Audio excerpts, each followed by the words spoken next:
प्रेम की वो कहानी जो आपको रुला देगी। मूक प्यार। दोस्तों, कभी कभी जिंदगी हमें ऐसे मोड़ पर लाकर खड़ा कर देती है जहां शब्द साथ छोड़ देते हैं, लेकिन सच्चा साथ वही होता है जो खामोशी में भी महसूस हो। कहते हैं माँ का दिल सबसे मजबूत होता है, पर एक माँ के दिल के दर्द को कोई नहीं समझ सकता।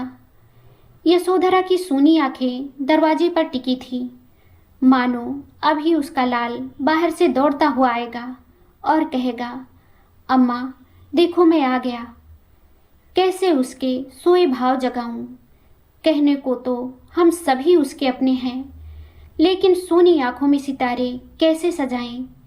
हर वक्त वह जागती आंखों से स्वप्न देखती है, अपनी ममता को पूर्णता प्रदान करने के लिए लोरी गुनगुनाती है। चंदा मामा को अपने पास आने को कहती है। उसका लल्ला सो रहा है, उसे भूख लगी होगी, दूध पीने का मनुहार करती है।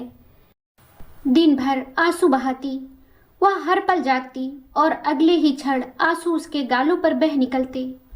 घर वाले समझाते, रिश्तेदार ढांढस बंधाते, बस करो, एक उसने ही नहीं लाल खोया है, शहादत ने कई माओं की कोख उजाड़ी है। आखिर कब तक वह आहें भरती रहेगी? कब तक कुछ नहीं खाएगी? दो निवाले तो उसे खाने ही पड़ेंगे।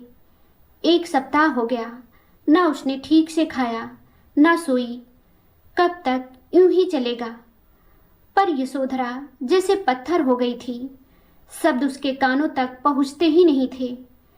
पास में बैठा शेरू उन सब की बातें सुन रहा था।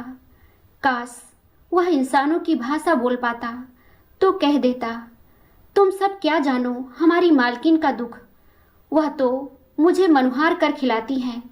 भैया से मैं जलता था क्योंकि अम्मा उन्हें ज़्यादा दुलारती थी, पर आज समझ आया वह जलन कितनी छोटी थी, उनका रिश्ता कितना बड़ा था। उसे याद आया भैया कैसे अम्मा को गोद में उठाकर हंसाते थे, कैसे बारिश की रिमझिम में दोनों भीगते थे, कैसे फूलों की खुशबू में सपनों की बातें होती थी। वर्षा रानी की रिमझिम फुहारों से संगीत सुनाते थे। अम्मा उनकी वही सब बातें याद कर रो रही हैं। शेरू अम्मा के कदमों में बैठा उनकी हर हरकत पर भैया के साथ बिताए पल को याद कर रहा था। सबने कह सुनकर हार मान ली। यशोधरा किसी तरह टस से मस नहीं हुई। शेरू अपना खाली कटोरा लाकर माँ के कदमों में रख दिया। भैया की तस्वीर भी गिरा दी। ऐसा करते देखकर यशोधरा मानो नींद से जागी। नालायक, जीते जी तो उससे जलता था, अब उसके जाने के बाद भी तेरी जलन शांत नहीं हो रही है। काश तू मर। शब्द होठों से बाहर नहीं निकल पाए। वह शेरू को गले लगाते हुए बोली, चल बहुत भूखा है तू, कुछ खाना देती हूँ। रिश्तेदार स्तब्ध थे, पर शायद उन्होंने नहीं देखा। उस क्षण शेरू की आंखों में भी आंसू थे, मानो वह कह रहा हो, अम्मा तू अकेली नहीं है, मैं हूँ, तेरे लाल की याद हूँ। मेरे बहाने ही सही चूल्हा जलेगा, पहला निवाला तू खाएगी, फिर मुझे देना। हम दोनों मिलकर उसके लिए रो भी लेंगे और जी भी लेंगे। उस दिन चूल्हे में आग जली। रोटी सीखते समय यशोधरा की आंखों में फिर आंसू थे, पर इस बार उन आंसुओं में सिर्फ दर्द नहीं था, एक हल्की सी स्वीकृति थी कि उसका लाल भले शरीर से दूर हो गया, पर उसकी याद, उसकी ममता अभी भी इस घर की सांसों में जिंदा है।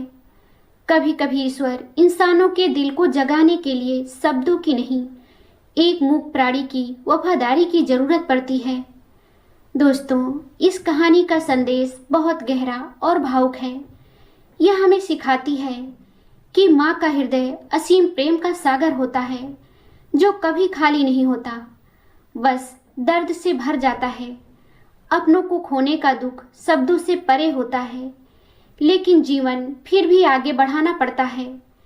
कभी कभी इंसान नहीं, बल्कि एक मूक प्राणी हमें कर्तव्य, संवेदना और सच्ची निष्ठा का अर्थ समझा देता है। शेरू की स्वामी भक्ति और प्रेम यह बताता है कि सच्चा साथ वही है जो दुख में भी साथ खड़ा रहे और टूटे मन को जीने का कारण दे। यह कहानी हमें याद दिलाती है कि प्रेम, अपनापन और जिम्मेदारी ही वह शक्ति है जो सबसे गहरे घावों पर भी मरहम बन सकती है। दोस्तों, यह कहानी आपको कैसी लगी हमें कमेंट करके ज़रूर बताएं। अगर आपको ये कहानी पसंद आई हो तो लाइक ज़रूर करें, शेयर करें और चैनल को सब्सक्राइब करना ना भूलें।